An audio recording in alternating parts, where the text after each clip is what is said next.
Never thought anything unusual would happen in the small apartment complex I lived in. My life was steady and uneventful, shaped by quiet routines and the familiar rhythm of work and evenings spent alone. I had grown used to silence, the kind that fills hallways and seeps into rooms when you live by yourself. That silence broke the day I met her. She had moved in with her husband only a few doors down. At first, I barely noticed except for the sound of new footsteps on the stairs and the occasional murmur of voices through thin walls. It was only after a chance encounter in the lobby that I realized she carried something different, a kind of warmth that made even the most ordinary interaction feel lighter. She greeted me with a smile, one of those easy ones that didn't feel forced. From then on, whenever we crossed paths, carrying groceries, collecting mail, waiting for deliveries, we'd exchange short conversations that slowly turned into familiar comfort. She was married, and that fact was always clear, but that never stopped us from laughing over small things. There was never anything inappropriate, just the simple joy of talking with someone who seemed to understand humor the same way I did. She had a way of noticing details, like when I carried takeout too often, she teased me about forgetting how to cook, or when she saw me in work clothes late at night, she shook her head and said I should learn when to rest. It was during one of those light exchanges that the words slipped out of my mouth. We were standing by the entrance, joking about how unreliable the elevator was. She rolled her eyes and said her husband got angry about the smallest inconveniences, and I, without thinking, laughed and said, "Sounds like you should leave him and just move next door to me." I meant it as nothing more than a careless remark, the kind of joke you throw into conversation because silence feels heavier than laughter. She laughed back, shaking her head as though it was the most ridiculous suggestion in the world. We both walked away smiling, and I thought that would be the end of it. But later that night, as I sat in my apartment replaying the day, I felt a strange unease. It wasn't guilt exactly, because I hadn't meant it seriously, but there was something in her laugh that lingered. It wasn't loud or carefree. It carried a pause, a flicker that seemed to suggest she had thought about it before brushing it away. That unsettled me. I told myself I was overthinking, that she was just a neighbor and nothing more. Still, the thought crept in quietly, asking why such a simple joke had left such a heavy impression. Maybe because deep down, I already sensed there was more to her than she allowed the world to see. From then, I found myself noticing her more often, not in a way that crossed lines, but in the quiet way you notice someone who's become part of your daily life. The way she carried herself, sometimes tired, yet still trying to smile.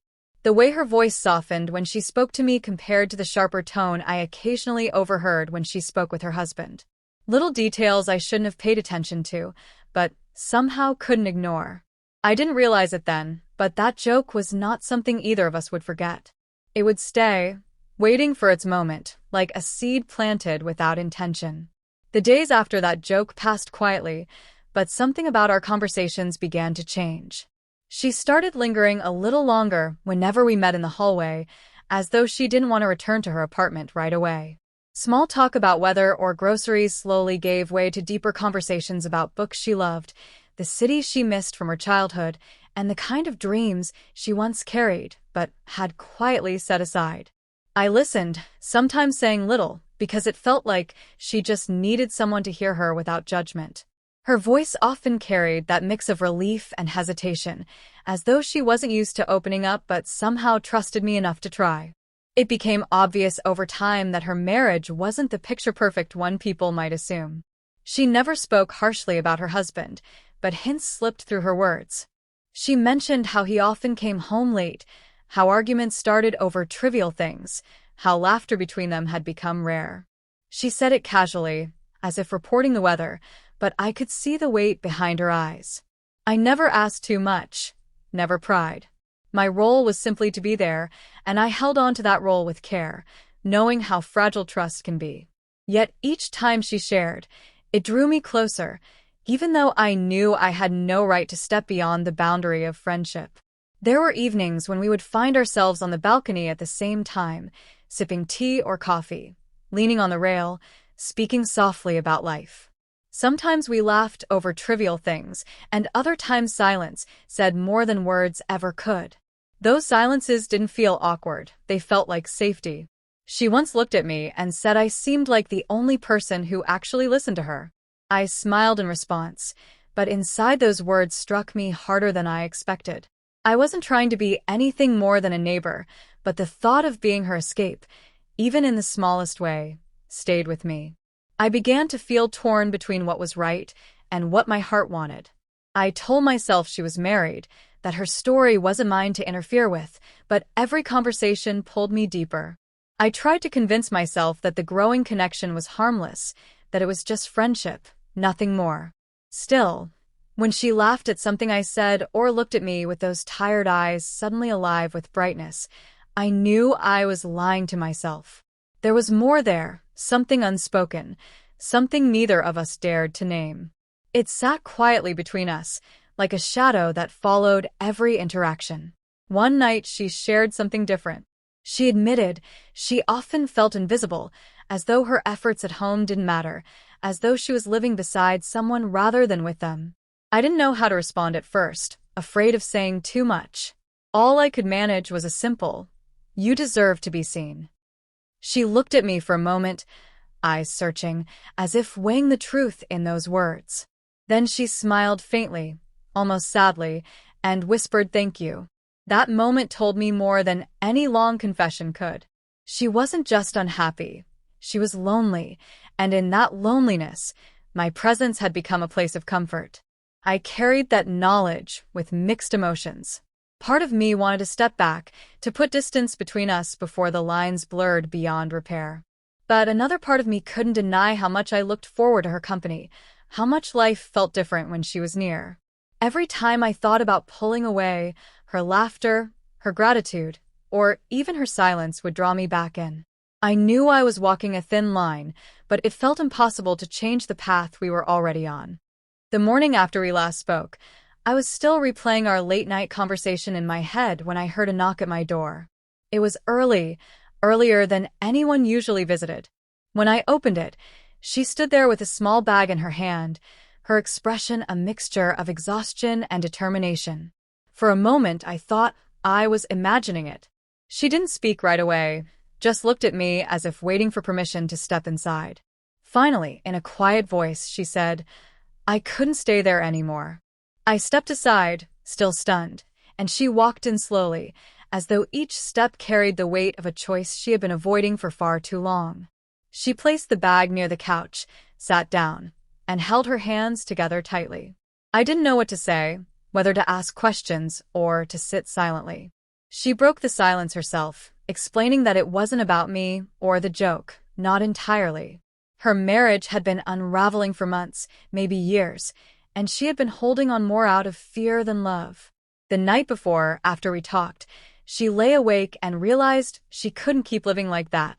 She wasn't ready to decide the future, but she knew she had to walk away from what was breaking her spirit. I listened without interruption.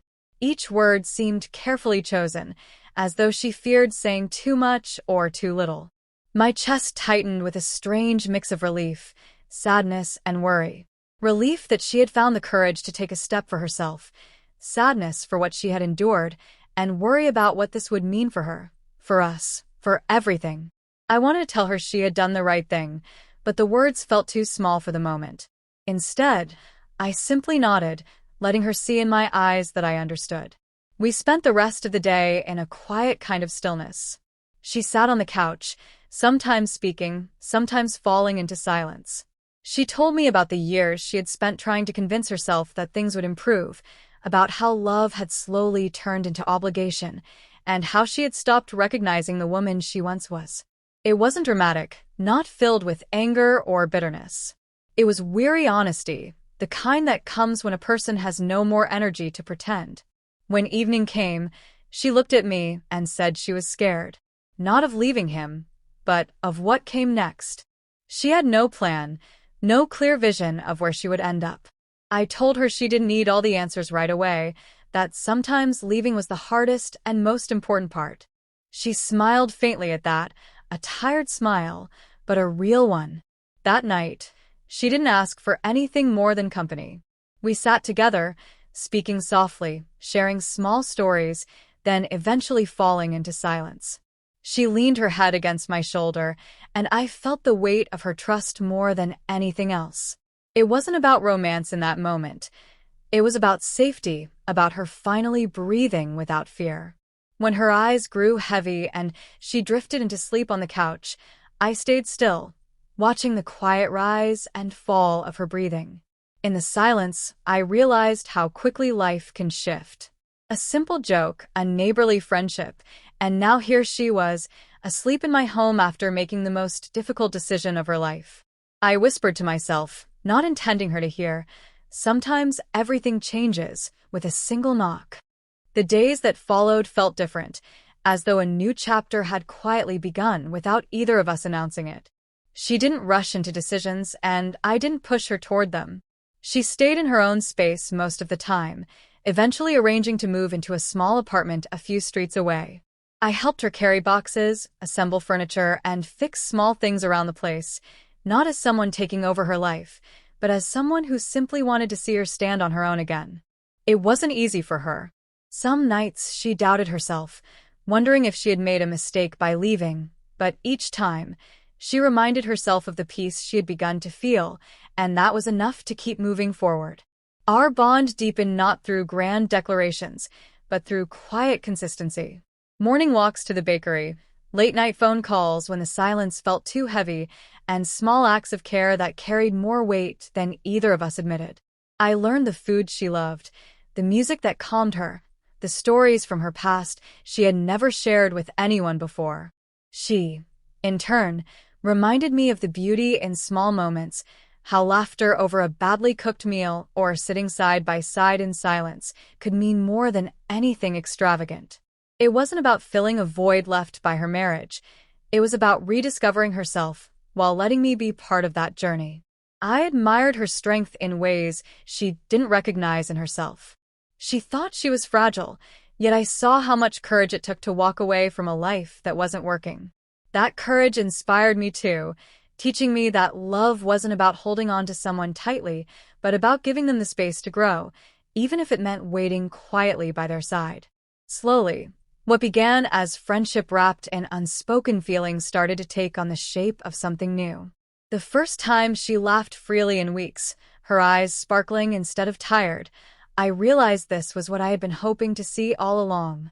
It wasn't about her choosing me, it was about her choosing herself, and in that choice allowing me to walk with her into whatever came next. One evening, she knocked on my door again, but this time her expression wasn't weary. She stood there smiling, holding nothing in her hands except certainty. When I opened the door, she simply said she wanted to share her dinner with me, but her eyes carried a deeper message. We sat together, ate simply, laughed loudly, and for the first time, it felt less like healing and more like beginning. Looking back, I often think about how all of it started with a joke I didn't mean seriously.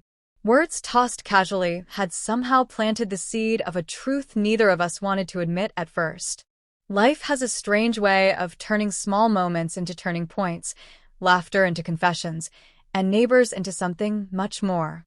In time, the boundaries that once kept us cautious dissolved, replaced by trust and quiet devotion. She no longer carried the same heaviness, and I no longer questioned whether I was overstepping.